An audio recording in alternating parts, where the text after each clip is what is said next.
एक बार की बात है। सबल नाम का एक लड़का एक नगर में रहता था। वह अपने जीवन से बहुत निराश था। उनकी निराशा का कारण यह था, वह अब तक अपने जीवन में कुछ भी नहीं कर रहा था।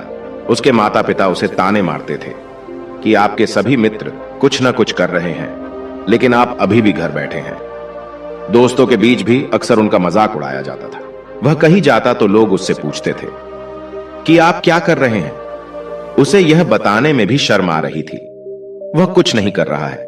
धीरे धीरे उसने रिश्तेदारों से मिलना जुलना कम कर दिया और लोगों से मिलना भी बंद कर दिया।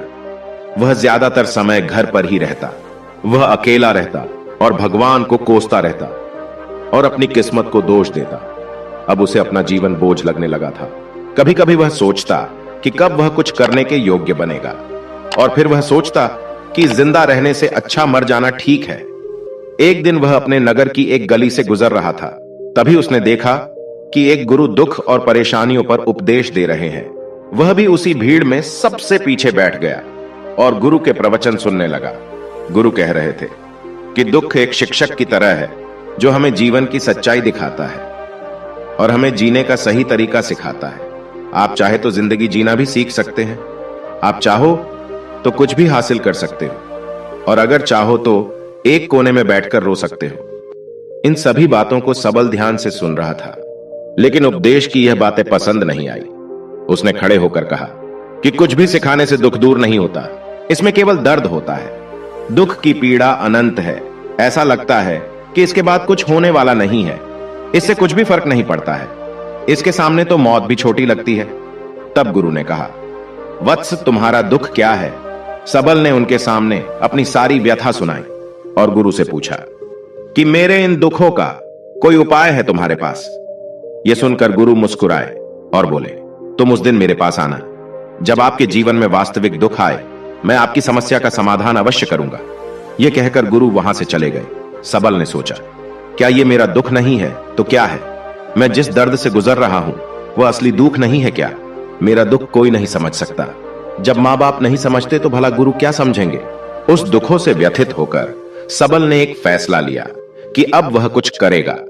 सबल ने एक छोटा व्यवसाय शुरू किया, पर उसे सफलता नहीं मिल रही थी। लेकिन उसके घर वाले खुश थे। वह कुछ कोशिश कर रहा है। वह अपने व्यवसाय में लगा रहा और धीरे धीरे उन्हें सफलता मिलने लगी। फिर उसने रफ्तार पकड़ी और केवल 3 साल के अंदर ही वह एक बड़ा बिजनेसमैन बन गया। अब सबल के आसपास ऐसे कई लोग थे जो उसकी परवाह करते थे, जो उससे प्यार करते थे। अब उनके परिवार के सदस्य भी उसकी तारीफ करते करते थकते नहीं थे। दिन ब दिन उसके मित्रों की संख्या बढ़ती जा रही थी। अब वह अपनी जिंदगी से बहुत खुश था। उनके कुछ दोस्तों ने उन्हें सलाह दी कि जब तुम एक बड़ा बिजनेसमैन बनकर बहुत खुश हो तो सोचिए आपको कितनी खुशी होगी अगर आप इस शहर और इस राज्य के सबसे बड़े बिजनेसमैन बन जाते तो कितने लोग आपसे जुड़ना चाहेंगे। आपकी कितनी बड़ी ख्याति होगी और स्वयं राजा भी आपसे दोस्ती करना चाहेंगे और जरूरत पड़ने पर आपसे पैसे भी उधार लेंगे। दोस्तों की यह बात सबल के मन में बैठ गई। अब वह और पैसे कमाने की कोशिश करने लगा, लेकिन उसे यह सब बहुत ही जल्दी चाहिए था। वह समय बर्बाद नहीं करना चाहता था। वह अधिकांश समय इन चीजों को प्राप्त करने में लगाने लगा। इसलिए वह ऐसे काम करने लगा जो सही नहीं थे। उसने पैसे उधार लेना शुरू कर दिया। उसके दोस्तों से पैसे की मात्रा और अधिक मुनाफा कमाने के लालच में वह अपने माल में मिलावट करने लगा। उसने अन्य व्यापारियों के खिलाफ भी साजिश रची और उन्हें डराया धमकाया। जैसा उसके दोस्त कहते थे वैसा ही करता था। वह इन तरीकों से ज्यादा पैसा कमा रहा था, पर अब उसके जीवन में पहले जैसा चैन नहीं था। उनके मन की शांति गायब हो गई थी और वह रात को सो नहीं पाता था। वह विचारों में रहता था। वह सब कुछ पाकर भी उसे किसी चीज में सुख नहीं मिल रहा था। एक दिन सबल अपनी गाड़ी से कहीं जा रहा था। तभी रास्ते में उसे गुरु का आश्रम दिखाई दिया। वह रुका और गुरु के पास जाकर बोला, गुरु जी, आपने मुझे कहा था जब कभी जीवन में सच्चा दुख आए तो चले आना। अब मैं बहुत दुखी हूं। मेरी नींद हराम हो गई है। मुझे कहीं भी शांति नहीं मिल रही है। इस प्रकार सबल ने अपनी सारी समस्याएं गुरु को बताई। गुरु ने कहा, जब तुम पहली बार मुझसे मिलने आए थे तब भी तुम किसी दुख में थे। आपने उस दर्द से क्या सीखा? सबल ने कहा कि सिर्फ सोचने और चिंता करने से कुछ नहीं होता। अपनी दृष्टि को सच करने के लिए मेहनत भी जरूरी है, और सिर्फ मेहनत करने से कुछ नहीं होता, परिणाम भी मिलना चाहिए। जब आपको लगे कि आपका लक्ष्य हासिल नहीं होने वाला है, तब राह में चाहे कितनी भी मुश्किलें आ जाए, मन कितना भी निराश क्यों ना हो, अब कुछ नहीं होने वाला है, तब खुद आत्मविश्वास करे, मैं जो भी कर रहा हूं उसमें अवश्य सफल होऊंगा। लोग केवल सफल लोगों का सम्मान करते हैं। कोई कितना भी अच्छा क्यों ना हो, वह हमेशा लोगों की नजरों में बोझ बने रहते हैं। यह सब सुनकर गुरु मुस्कुराए और बोले, यह वास्तविक दुख नहीं है। अपने जीवन में वास्तविक दुख आए तब मेरे पास आना, मैं उसे ठीक कर दूंगा। सबल ने जाते समय गुरु को सोने के सिक्कों से भरा घड़ा भेंट किया। घड़े को देखकर गुरु ने कहा कि यह मेरे किसी काम का नहीं है, उस पेड़ के नीचे गड्ढा खोदकर गाड़ दो। सबल ने घड़े को पेड़ के नीचे दबा दिया।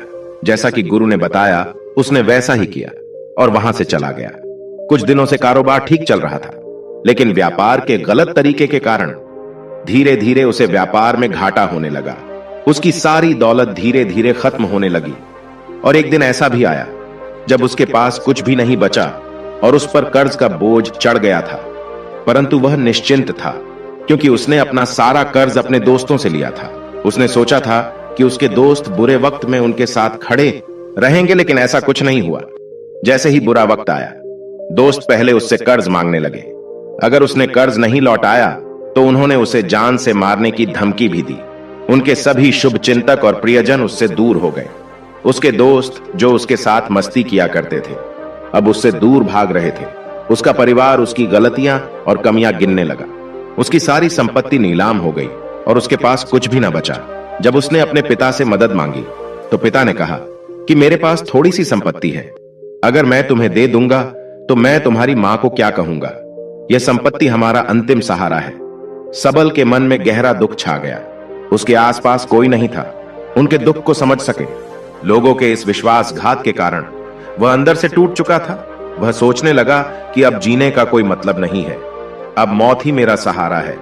वह आत्महत्या करने के लिए पहाड़ी पर जा रहा था। तब उसे याद आया कि उस गुरु ने उससे कहा था, तब मेरे पास आना जब तुम्हारे जीवन में वास्तविक दुख हो। सबल गुरु के पास गया और अपनी सारी व्यथा सुनाई। आंखों में आंसू लिए उसने कहा, हे गुरुदेव, मेरे दुख का निवारण कीजिए। तब गुरु ने कहा कि जब जीवन में असली दुख आए तब मेरे पास आना, मैं इसे जरूर ठीक करूंगा। सबल ने कहा कि यह क्या है, मेरी जिंदगी में दुख नहीं है, तो आखिर असली दुख क्या है? गुरु ने सबल से कहा कि पहले आप मुझे बताओ कि आपने अपने दुख से क्या सीखा। तब सबल ने कहा कि मैंने वह सीखा, जो लोग हमारे जीवन में आते हैं वह हमारी सफलता और प्रगति के कारण वो हमें धोखा जरूर देंगे, क्योंकि बुरे समय में वे हमारे साथ नहीं खड़े होंगे। वे अच्छे समय में ही हमारा फायदा उठाएंगे और बुरे समय में हमें छोड़ देंगे। उन लोगों पर ही भरोसा करें जो हमारे बुरे समय में हमारे साथ खड़े रहते हैं। लेकिन ऐसे लोग बहुत कम होते हैं, लेकिन जिनके पास है उन्हें उनकी सराहना करनी चाहिए, उनका अपमान नहीं करना चाहिए। कभी भी किसी के खिलाफ साजिश नहीं रचनी चाहिए। अपना काम ईमानदारी और धैर्य से करें और कभी लालची न बने। अपने सारे दुख दर्द और अनुभव बयां करने के बाद सबल गुरुजी के सामने आंखों में आंसू लिए बैठ गया।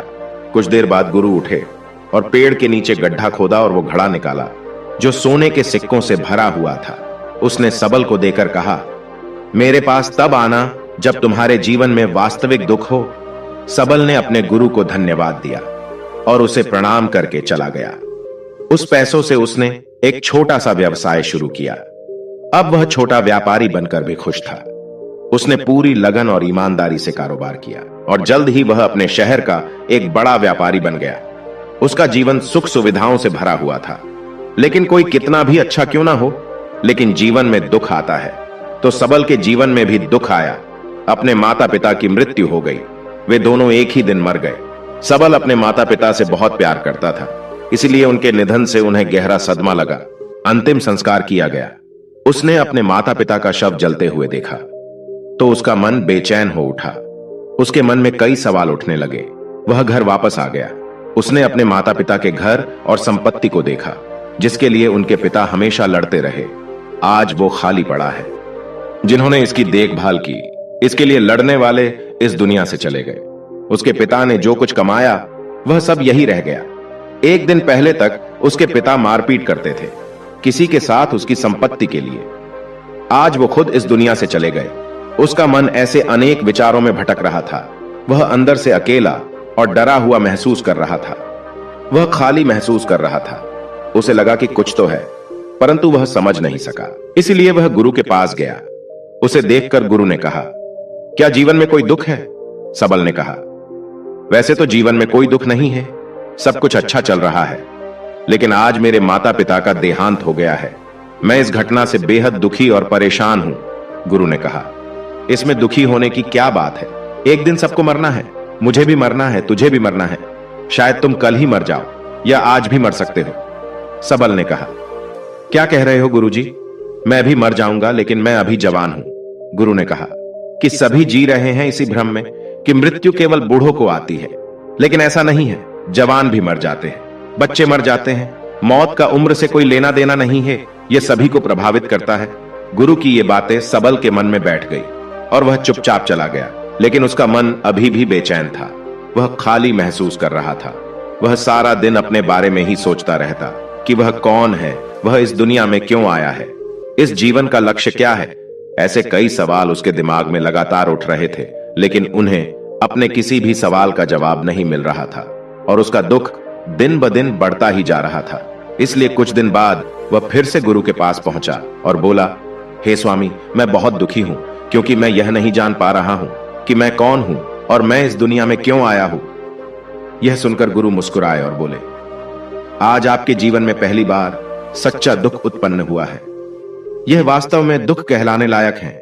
हम नहीं जानते कि हम कौन हैं, हम क्यों आए हैं। सबल ने अपने गुरु से कहा कि उसकी दुर्दशा दूर करे।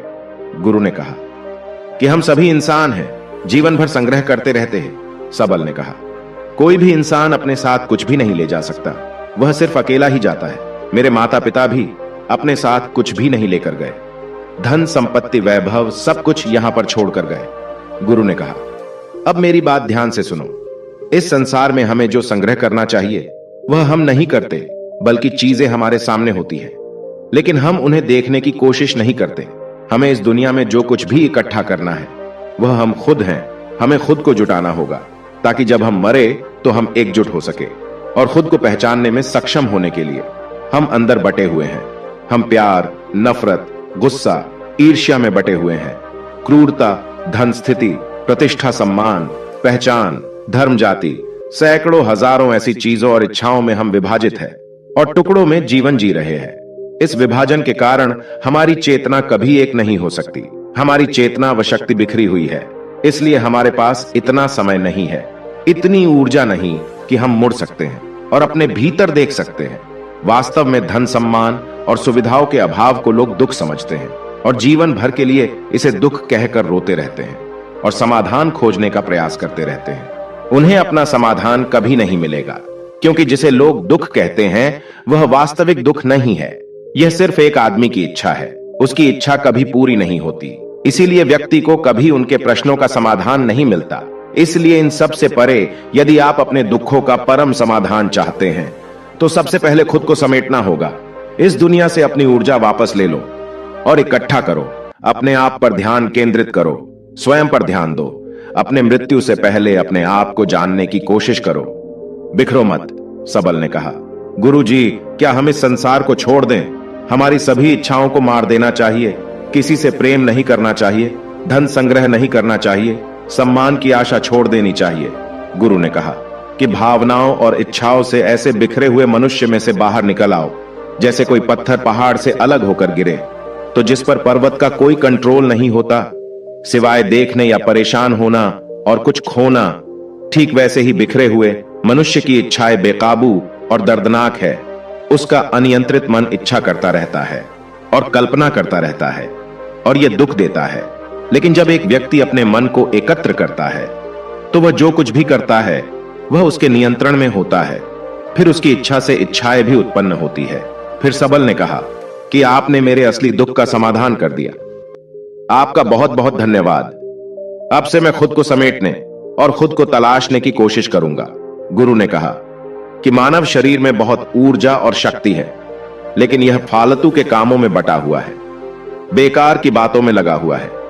यह एक बहुत ही शक्तिशाली मशीन की तरह है और वह बिना सोचे समझे अपनी शक्ति बर्बाद कर रहा है और बिना किसी नियंत्रण के। इसीलिए इस शक्ति पर ध्यान दे, अपनी चेतना और इसे इकट्ठा करे। सबल को अपने प्रश्नों का उत्तर मिल गया। उसने अपने गुरु का धन्यवाद किया और चुपचाप चला गया।